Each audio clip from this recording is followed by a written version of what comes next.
साथियों नमस्कार। मैं हूं चंदन रावत और आप हैं मेरे YouTube मंच GICC अल्मोड़ा पर great Indian culture and civilisation.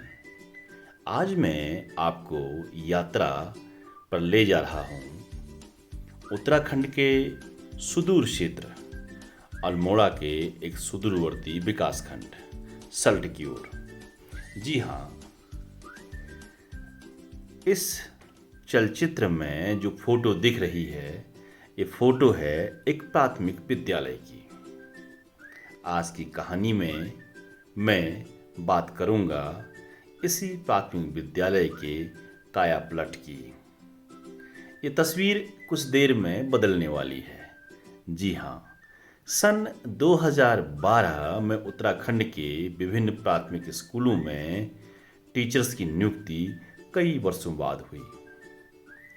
उनमें से भी अधिकांश टीचर जो डिस्ट्रिक्ट कैडर के तहत चुने गए थे, उनका लक्ष्य था कि किसी भी तरह से अपने जिले को शिक्षा में नंबर 1 बनाना। तो आज मैं बात कर रहा हूँ एक ऐसे ही शिक्षक की जिन्होंने अपने कैरियर की शुरुआत दिल्ली जैसे महानगर में संघर्षों के साथ की और वहाँ के संघर्षों से जो कुछ सीखा उसे पहाड़ पर न्योछावर करने का प्रण लिया। ये विद्यालय जब उनको मिला तो न खिड़कियाँ थी, न मैदान था, न कहीं पेंट, न रंग रोगान, यानी पूरी तरह से अव्यवस्थित विद्यालय। और इन शिक्षक महोदय के विद्यालय का प्रभार लेते ही विद्यालय पूरी तरह बदल गया। इस तस्वीर में हाथ में कुछ कृषि उपकरण लिए एक शिक्षक दिख रहे हैं। जी हाँ, इनका नाम है पुष्कर सिंह भैंसोड़ा। पुष्कर जी यूं तो अपनी कॉलेज की शिक्षा अल्मोड़ा से पूरी करने के बाद प्रथमतः महानगर दिल्ली की ओर रोजगार की तलाश में गए। साथ ही शिक्षक बनने के लिए आवश्यक योग्यताओं को भी पूरा करते रहे। दिल्ली के संघर्ष से उन्होंने यही सीखा कि हमें पहाड़ में कुछ बेहतर करने की ज़रूरत है। ये आप जो कार्यालय देख रहे हैं जहां शिक्षक महोदय आसीन हैं, यह कार्यालय इनके आने से पहले ऐसा नहीं था और न ही शायद ऐसी व्यवस्था उत्तराखंड के अधिकांश प्राथमिक स्कूलों की 2012 से पहले थी। एक लंबे इंतजार के बाद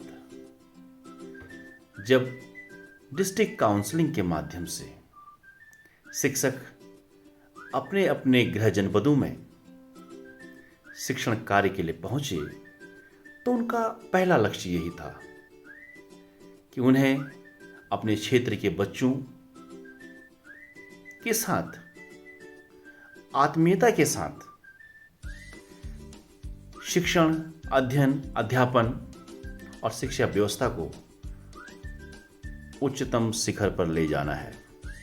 और यही लक्ष्य लिया पुष्कर जी ने और बदल डाला इस स्कूल को। आप देख सकते हैं अब ये विद्यालय की वर्तमान छवि है। सरकार के द्वारा मिलने वाली निधियां, SMC का सहयोग और लगातार प्रयास। जहां तक शिक्षा की बात होती है उसके लिए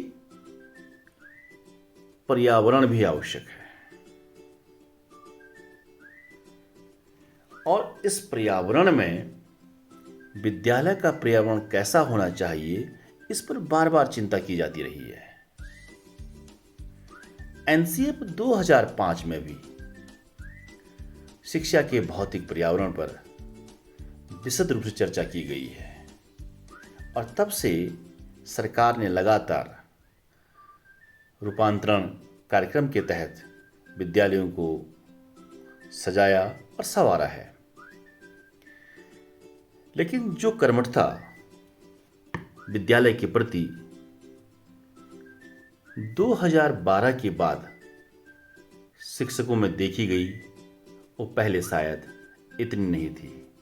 ये आप देख सकते हैं, व्यवस्थित रूप से विद्यालय का एमडीएम कक्ष, जहां 2012 से पहले लकड़ी या आग से खाना बनाने की प्रक्रिया शुरू होती थी, वहीं नए शिक्षकों के आने के बाद विद्यालय के फंड और निजी सहयोग के माध्यम से गैस आधारित व्यवस्थाएं आरंभ की गई। छात्र छात्राओं के स्वास्थ्य को देखते हुए उनके लिए भोजन के मेन्यू तैयार किए गए। स्थानीय उत्पादों को वरीयता दी गई और ये सब हमने पाया इस विद्यालय में। पुष्कर जी रात दिन विगत 8-10 सालों से अपने विद्यालय और विद्यार्थियों के लिए समर्पित रहे हैं। उन्होंने प्राथमिक शिक्षण में गिजू भाई और तोतो चान दोनों पुस्तकों के निष्कर्ष को परिलक्षित करने का प्रयास किया है। बच्चों के साथ सबसे बड़ी चीज होती है निकटता और आत्मीयता। इन शिक्षक महोदय ने बाल मनोविज्ञान को बखूबी समझा और छोटे छोटे नौनिहालों को इस लक्ष्य के साथ भविष्य के लिए तैयार किया कि आने वाले उत्तराखंड की जिम्मेदारी उन्हीं पर है। कला, संस्कृति, पेंटिंग, संगीत, लेखन, नृत्य, खेलकूद, सामान्य ज्ञान, न जाने कई विधाएं पुष्कर जी ने अपने विद्यार्थियों के साथ साझा की। विद्यालय की प्रार्थना और इसमें विशेषकर कुमाऊनी प्रार्थना बहुत ही काबिल तारीफ रही। अक्सर हम चीजों से भागते हैं, लेकिन पुष्कर जी ने इस विद्यालय में बच्चों को अपनी संस्कृति से, अपनी सभ्यता से जोड़ना सिखाया। क्षेत्रीय भाषा और क्षेत्रीय संस्कृति को आगे बढ़ाते हुए उन्होंने वैश्विक मंच पर भविष्य की चुनौतियों के लिए भी बच्चों को लगातार तैयार किया। जो बच्चे उनके आने से पहले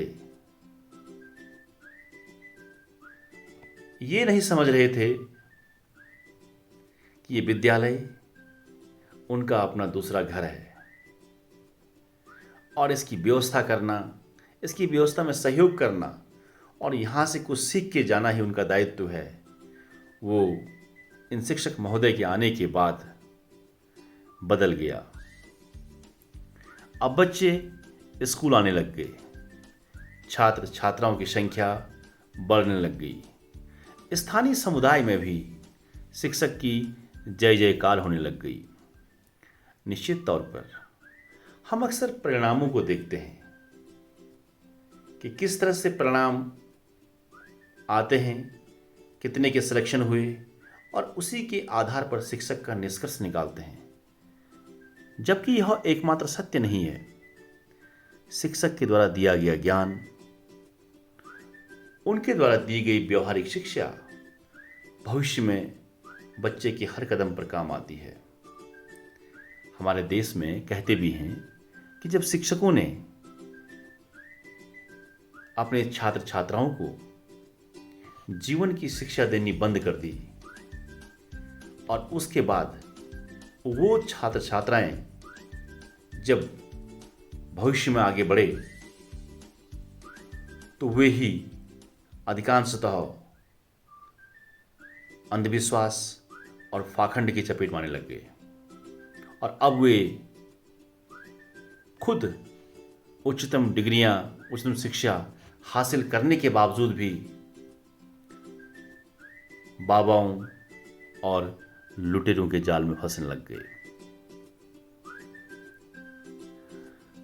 पुष्कर जी ने बताया कि उनकी दैनिक क्रिया में नैतिक शिक्षा एक बहुत जरूरी भाग रहता है, क्योंकि हम जिस तरह के सांस्कृतिक परिवेश से हैं उस सांस्कृतिक परिवेश में समाज का जो दायरा है वो कहीं ना कहीं नैतिकता की सीमाओं से आबद्ध है। नैतिक शिक्षा के साथ साथ लेखन कार्य, डिक्टेशन हो, इमला हो, आप देख सकते हैं कितनी सुंदर कर्सिव राइटिंग ये छोटे छोटे बच्चे बना रहे हैं, जो कि कुछ समय पूर्व तक यानी इनके आने से पहले अंग्रेजी विषय को खोलते ही नहीं थे, या हो सकता है इन्हें पढ़ाया ही नहीं जाता होगा, क्योंकि सरकार की ओर से मॉनिटरिंग किस स्तर पर हो रही है ये कोई नहीं जानता है। लेकिन यहाँ प्रत्यक्ष को प्रमाण किया। बच्चों के साथ विभिन्न त्योहार विद्यालय में मनाए जाते रहे हैं। यहाँ आप देख सकते हैं रक्षाबंधन का त्यौहार छोटे बच्चों के साथ, हमारी विशुद्ध सांस्कृतिक परंपरा, भाई और बहन के बीच प्रेम का त्यौहार, रक्षाबंधन का आयोजन विद्यालय में किया गया, ताकि बच्चे जिस तरह समय बदल रहा है उस बदलते समय में अपने परिवेश को ना भूलें, अपनी संस्कृति को ना भूलें। इसके साथ साथ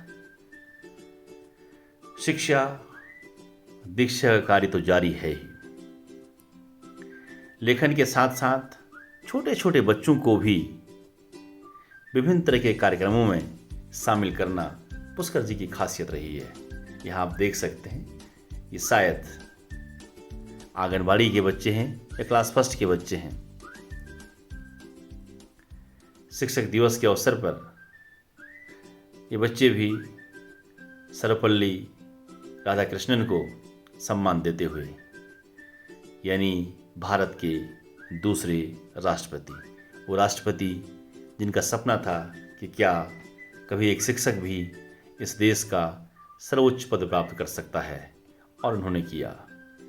हजारों शिक्षकों और छात्राओं और छात्रों के प्रेरणा के स्रोत डॉक्टर सर्वपल्ली राधाकृष्णन।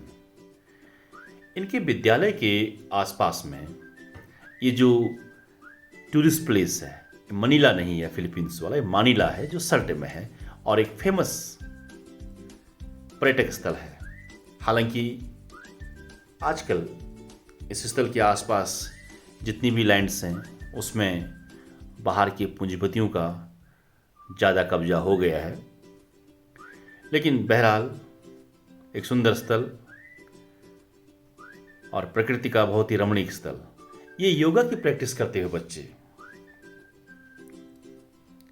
योग गुरु पतंजलि द्वारा प्रतिपादित योग सिद्धांत और योग के माध्यम से विभिन्न तरह के स्वास्थ्य सिद्धियों को प्राप्त करने का जो भारतीय अध्ययन है उसको यहाँ विद्यालयों में सिखाया जाता है, और यही कार्य पुष्कर जी ने अपने विद्यालय में भी आरंभ किया। बच्चों के लिए बेहतर ड्रेस की व्यवस्था, सरकार के द्वारा मिलने वाले निधि में यदि कोई कमी रह जाती है तो ये शिक्षक महोदय उस कमी को स्वयं से पूरा करते हैं। बच्चों के पठन पाठन, खान पान और उनके शिक्षण कार्य में किसी तरह की गुणवत्ता की कमी ना हो, इसका ध्यान पुष्कर जी हमेशा रखते हैं। और यहाँ ये उत्तराखंड का एक और प्रसिद्ध त्यौहार फूलदेई, बुरांस के फूलों के साथ विद्यालय से फूलदेई आरंभ करते हुए छोटे छोटे बच्चे। हमारी स्थानीय सांस्कृतिक परंपराओं को बचाना बहुत जरूरी है और इस बात को शायद शिक्षक महोदय समझते हैं। आज इस ब्लॉग को बनाने का उद्देश्य भी यही है कि ऐसे शिक्षकों को हमें सम्मान भी करना चाहिए और उन्हें प्रोत्साहित भी करना चाहिए।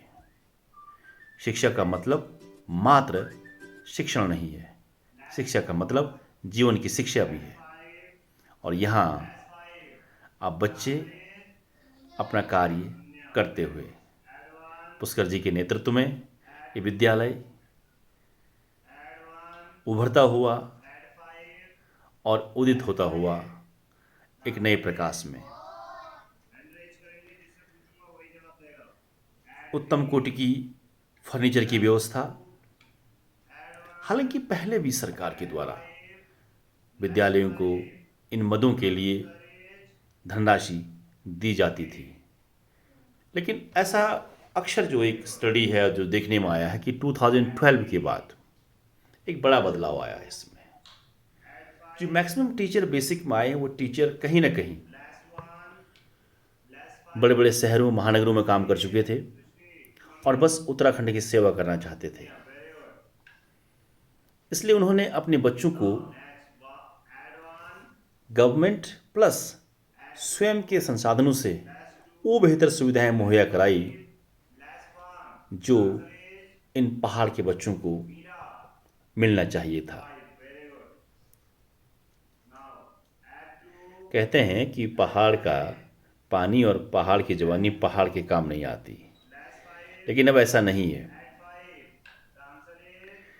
सरकारी विद्यालयों में इस तरह के शिक्षक लगातार बच्चों से चर्चा और परिचर्चा करते हैं और ये भी अवसर देखते हैं कि 10th या 12th करने के बाद बच्चों के पास अपने क्षेत्र में रोजगार विकसित करने की क्या संभावनाएं हैं, जिसमें सरकार का भी महत्वपूर्ण योगदान रहता है। लेकिन वो मनोदशा तय करनी पड़ती है, बनानी पड़ती है और बच्चों को उस मानसिक आपाधापी से बचाना पड़ता है जिसमें वो ये सोचते हैं कि नहीं, उनका भविष्य घर से बाहर है। और यहाँ ये हमारा पहाड़ का लोक नृत्य और साथ में वाद्य यंत्र के साथ बच्चों के साथ एंजॉयमेंट करते हुए प्रधानाध्यापक श्री पुष्कर सिंह भैंसोड़ा जी। और यही शायद प्राथमिक टीचिंग होती है। आप स्वयं को बच्चों से आइसोलेट करके प्राथमिक टीचिंग नहीं कर सकते, हालांकि कोई भी टीचिंग नहीं कर सकते। ये आप नहीं कह सकते कि हमें पढ़ाने से मतलब हमें और क्या करना है, हमें अपना कोर्स पूरा करना है और क्या मतलब है। अगर बच्चे को जीवन के लिए तैयार करना है तो उसके साथ पूरी तरह से तन्मयता के साथ लगना पड़ता है। एक विडंबना भी है, शायद हर कोई अपने बच्चों के लिए बेहतर सोचता है, लेकिन वो जहाँ पर होता है, जिन बच्चों की जिम्मेदारी उसके ऊपर होती है, वो उनके लिए क्या सोचता है, ये थोड़ा संशय में तो है ही। लेकिन यहाँ नहीं, यहाँ पुष्कर जी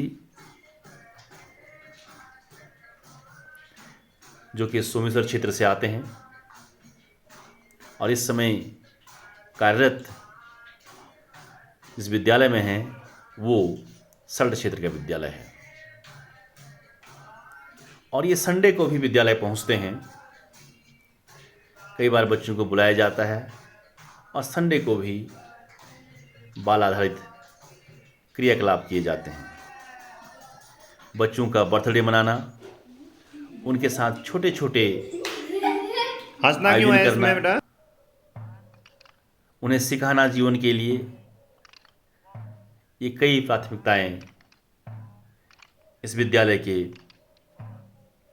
पूरे स्टाफ में और पुष्कर जी के दृष्टिकोण में है, और वो स्वयं ही नेतृत्व करते हैं हर शुरुआत का, ताकि बच्चे विश्वास के साथ आगे बढ़ सकें और उत्तराखंड का नाम रोशन कर सकें।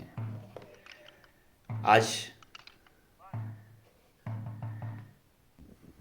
मैं आप सबको भी धन्यवाद प्रेषित करता हूं कि आपने इस पूरे ब्लॉग में मेरा साथ दिया और पुष्कर जी के द्वारा कायाकल्पित इस विद्यालय के भौतिक और शैक्षणिक माहौल को सराहा, और यह सराहना हमारे शिक्षकों के प्रोत्साहन के लिए, उनके उत्साह के लिए, उत्साहवर्धन के लिए बहुत आवश्यक है। ये तस्वीर आपने जो पहले देखी थी विद्यालय की, और ये तस्वीर विद्यालय की अब है। इसके साथ साथ मैं धन्यवाद करता हूँ पुष्कर जी का भी कि उन्होंने मुझे पूरा सहयोग दिया और अपनी बातें मेरे साथ साझा की। पुनः आप सबका धन्यवाद।